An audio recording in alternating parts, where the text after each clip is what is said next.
Hello students, let us continue with the part 2 of chemical coordination and integration.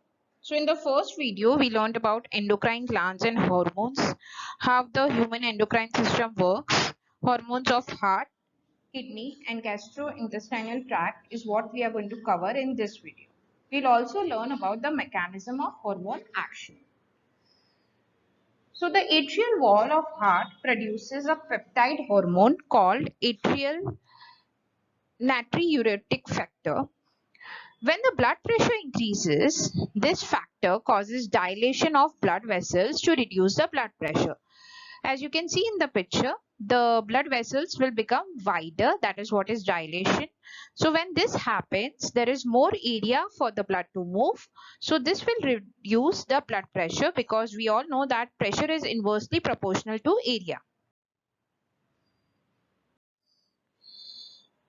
The next hormone that we are going to study about is kidney.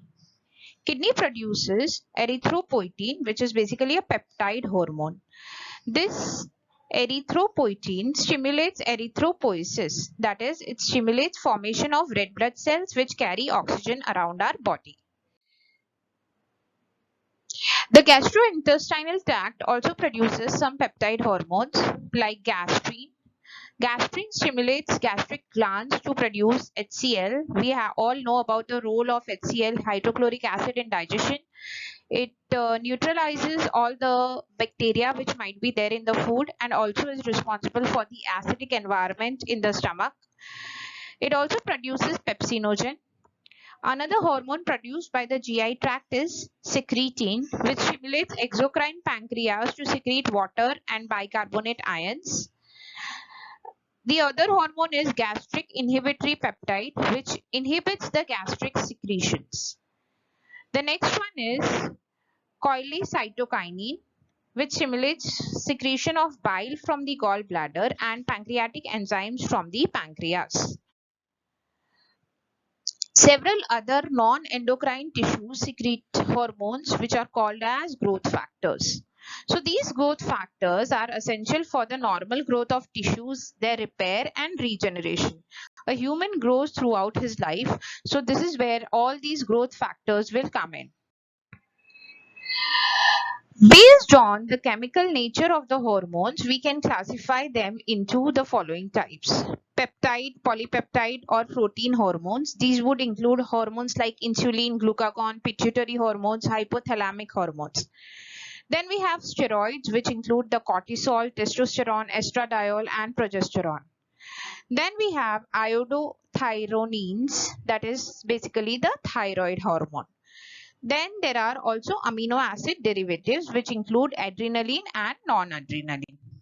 Now let us understand the mechanism of hormone action. Let us understand how these hormones actually work. So hormones produce their effects by binding to specific proteins. That is why they are very specific. These proteins are called hormone receptor, which are located in their target tissue. So the hormone will go and bind to this receptor and it will form a hormone receptor complex, as you can see here. Once it goes and binds, it will lead to biochemical changes in the target tissue and it will regulate the metabolism and the physiological functions. The hormone receptors which I talked about are basically of two types. They are either membrane bound or intracellular receptors. Let us learn about membrane bound receptors first. So some hormones like follicle stimulating hormone, protein hormone, they will interact with membrane bound receptors. So membrane bound receptors will basically be embedded in this membrane, as you can see here. So these hormones will not enter the target cell.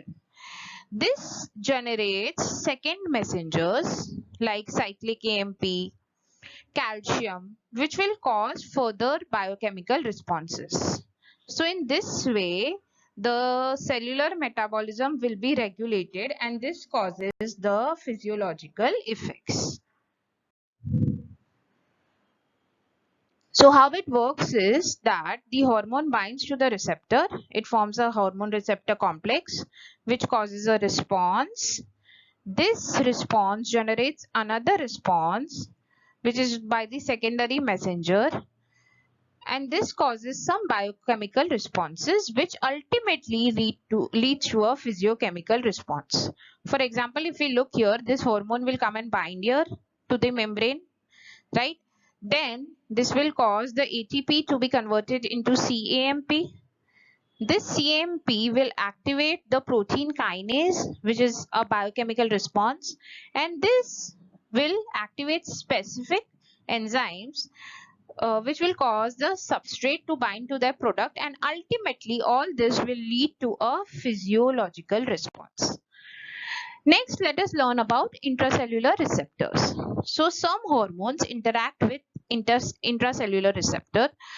Mostly these are nuclear receptors like steroid hormones, iodothyronines, right? They mostly regulate gene expression or chromosome function by the interaction of hormone receptor complex with the genome. So the cumulative biochemical action results in physiological or developmental effect in the body of a person.